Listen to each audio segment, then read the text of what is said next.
Portulaca বা time ফুল যেটাই বলি না কেন বেশ একটু অযত্নে বড় হয়ে অধিক ফুল দেওয়ার মধ্যে একটি। আসলে কি পর্তুলিকা গাছের কোনো যত্নের প্রয়োজন হয়? টবে গাছ লাগালে কিন্তু যত্নের প্রয়োজন হয়, তা না হলে এমন অবস্থা হয়ে যাবে।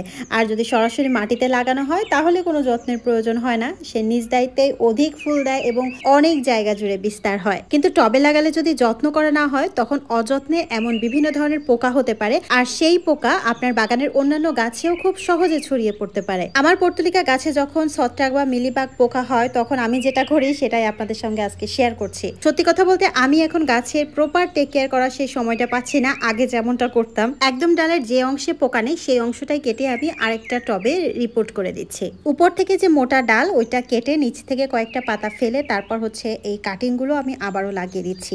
দুইটা টবে সেম ভাবেই লাগিয়ে দিচ্ছি। আর এই টবের মাটি আমি প্রস্তুত করেছি মাটির সঙ্গে ভার্মিকম্পোস্ট, কোকোপিট, বালি আর একটু ইটের গুঁড়া মিশালে আর একটু ভালো হয়। আমার কাছে যেহেতু নাই তো আমি ওটা স্কিপ করে গেছি। তবে খেয়াল রাখতে হবে কোনোভাবেও যেন পোকাওয়ালা ডালগুলো না কেটে রিপোর্ট করা হয়। আপনাদের হাতে যদি সময় থাকে তাহলে আপনাদের বাগানের যেই গাছটাতে মিলিবাগ হয় বা অন্যান্য পোকা হয় শুধুমাত্র সেই গাছটা বাগান থেকে অনেকটা দূরে আলাদা রেখে সেটাকে ট্রিটমেন্ট করবেন। 2 দিন বা 3 দিন পর পর কীটনাশক অথবা হচ্ছে নিম তেল পানির সঙ্গে মিশিয়ে বা মেহগনি তেল পানির সঙ্গে মিশিয়ে, অনেক সময় হলুদ আর হচ্ছে শ্যাম্পুর পানি একসঙ্গে মিশিয়ে স্প্রে করলেও মিলিবাগ চলে যায়। তো 2 দিন পর পর এভাবে করলে এই মিলিবাগ চলে যায়। আর অতিরিক্ত মিলিবাগ হয়ে গেলে তখন অবশ্যই কীটনাশক ব্যবহার করতে হয়। তো আমার যেহেতু সেই সময়টা নাই তাই আমি একবারে এভাবে কেটে কেটে দিচ্ছি।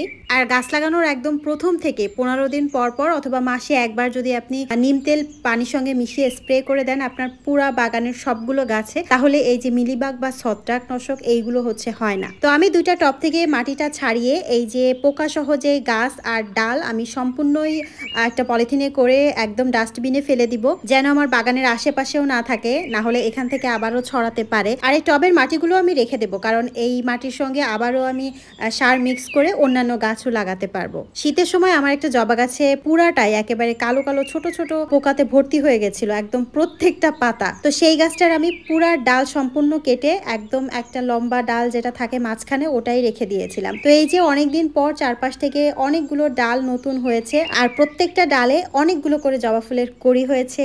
পর্তুলিকা থেকে লাস্টের যে ডালগুলো কেটেছিলাম ওইটা আমি আলাদা একটা সাদা টবেও লাগিয়েছিলাম। তো টোটাল 3টা টবে আমি এই যে লাগিয়েছি। আর এখানে দেখেন কোনো ডালে কোনো পোকা নেই, একদম স্বাস্থ্যবান গাছগুলো। তবে গাছের মাথার থেকে যে ডালগুলো লম্বা হয়ে গেছে সেগুলো আমি আজকে কেটে দেব, কারণ ওই লম্বার জন্য চারপাশ থেকে যে ছোট ছোট ডাল গজাচ্ছে ওইগুলো বড় হতে পারছে না। আমি যে নয়নতারা গাছগুলো নিয়ে আসছিলাম ওগুলোরও কিন্তু মাথা কেটে দিয়েছিলাম, আর ওইগুলোও চারপাশ থেকে ছোট ছোট ডাল গজাচ্ছে, আর এটাও বেশ ঝোপালো হচ্ছে। আর পর্তুলিকা গাছে বেশি ফুল পাওয়ার জন্য কলার পচা পানি, পেঁয়াজের খোসার পচা পানি 15 দিন পর পর দিলে প্রচুর ফুল হয়। তো আমি যখন কোনো গাছ লম্বা করতে চাই না তখন হচ্ছে কেটে কেটে ছোটই রাখি, আর চারপাশ থেকে গোল হয়ে বড় হতে থাকে, মানে ঝোপালো হতে থাকে। তো এই গাছের মাথার থেকে যেই ডালগুলো আমি কেটেছি চাইলে কিন্তু এগুলো আবারও লাগানো যায়, তখন আরো অনেকগুলো টব আপনার হয়ে যাবে। পর্তুলিকা যত বড় টবে লাগানো হয় তত কিন্তু বেশি ফুল হয়, কিন্তু আমি এই ছোট ছোট টবে দেই কারণ এই যে আমার বাগানের যেই জায়গাতে গ্রিলে একটু ফাঁকা ফাঁকা থাকে ওখানে মনে হয় যে একটু সবুজ হলে ভালো লাগে। তো এইটা হচ্ছে তারও বেশ কিছুদিন পর, মানে এখনের অবস্থা খুব তাড়াতাড়ি